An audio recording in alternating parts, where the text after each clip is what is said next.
Hi there. Dorothy Sayers, in her little book, Creed or Chaos and Other Essays in Popular Theology, Chapter 6, now, Why Work? I have already, on a previous occasion, spoken at some length on the subject of work and vocation. What I urged then was a thoroughgoing revolution in our whole attitude to work. I asked that it should be looked upon not as a necessary drudgery to be undergone for the purpose of making money, but as a way of life in which the nature of man should find its proper exercise and delight, and so fulfill itself to the glory of God. That it should, in fact, be thought of as a creative activity, undertaken for the love of the work itself, and that man, made in God's image, should make things as God makes them, for the sake of doing well a thing that is well worth doing. It may well seem to you, as it does to some of my acquaintances, that I have a sort of obsession about this business of the right attitude to work. But I do insist upon it because it seems to me that what becomes of civilization after this war, and she's speaking this in the early part of World War II, is going to depend enormously on our being able to effect this revolution in our ideas about work. Unless we do change our whole way of thought about work, I do not think we shall ever escape from the appalling squirrel cage of economic confusion in which we have been madly turning for the last 3 centuries or so, the cage in which we landed ourselves by acquiescing in a social system based upon envy and avarice. A society in which consumption has to be artificially stimulated in order to keep production going is a society founded on trash and waste, and such a society is a house built upon sand. It is interesting to consider for a moment how our outlook has been forcibly changed for us in the last 12 months by the brutal presence of war. War is a judgment that overtakes societies when they have been living upon ideas that conflict too violently with the laws governing the universe. People who would not revise their ideas voluntarily find themselves compelled to do so by the sheer pressure of the events which these very ideas have served to bring about. Never think that wars are irrational catastrophes. They happen when wrong ways of thinking and living bring about intolerable situations. And whichever side may be the more outrageous in its aims and the more brutal in its methods, the root causes of conflict are usually to be found in some wrong way of life in which all parties have acquiesced, and for which everybody must, to some extent, bear the blame. It is quite true that false economics are one of the root causes of the present war, and that one of the false ideas we had about economics was a false attitude both to work and to the goods produced by work.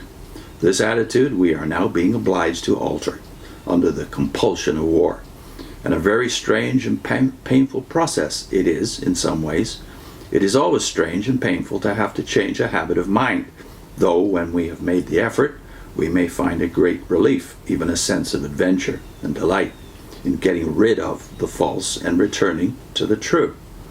Can you remember? It is always getting difficult to remember what things were like before the war. The stockings we bought cheap and threw away to save the trouble of mending.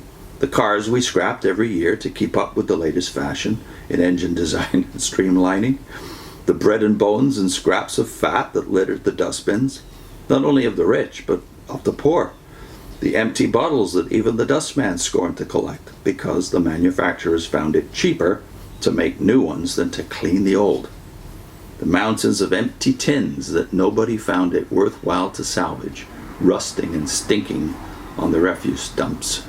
The food that was burnt or buried because it did not pay to distribute it. The land choked and impoverished with thistle and ragwort because it did not pay to farm it. The handkerchiefs used for paint rags and kettle holders. The electric lights left blazing because it was too much trouble to switch them off. The fresh peas we could not be bothered to shell and threw aside for something out of a tin. The paper that cumbered the shelves and lay knee-deep in the parks and littered the seats of railway trains. The scattered hairpins and smashed crockery, the trumpery knickknacks of steel and wood and rubber and glass and tin, that we bought to fill in an odd half hour at Woolworths and forgot as soon as we had bought them. The advertisements imploring and exhorting and cajoling and menacing and bullying us to glut ourselves with things we did not want in the name of snobbery and idleness and sex appeal. And the fierce international scramble to find in helpless and backward nations a market on which to fob off all the superfluous rubbish which the inexorable machines ground out hour by hour to create money and to create employment. Do you realize how we have had to alter our whole scale of values now that we are no longer being urged to consume but to conserve? We have been forced back to the social morals of our great-grandparents. When a piece of lingerie costs 3 precious coupons, we have to consider not merely its glamour value, but how long it will wear. When fats are rationed, we must not throw away scraps, but jealously use to advantage what it costs so much time and trouble to breed and rear. When paper is scarce, we must, or we should, think whether what we have to say is worth saying before writing or printing it. When our life depends on the land, we have to pay in short comments for destroying its fertility by neglect or overcropping. When a haul of herrings takes valuable manpower from the forces and is gathered in at the peril of men's lives by bomb and mine and machine gun, we read a new significance into those gloomy words which appear so often in the fishmonger's shop, "No fish today."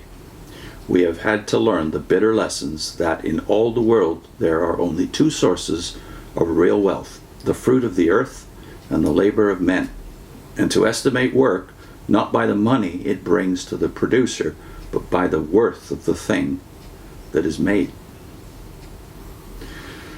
Wanted to link to a video we shot a long time ago on the work of that great minister of the same period, Alfred Garvey, and it's on monotony and drudgery in the Western world in the wake of the Industrial Revolution. And it's written right around the same time as Sayers says this, World War II, that this had become the lot of most men in the so-called free world. And also to a second video we shot a long time ago, T.S. Eliot, saying around the same time again, on the brink of World War II, that either we had unity of culture, that is, a unity of Christian culture, or we would default to barbarism.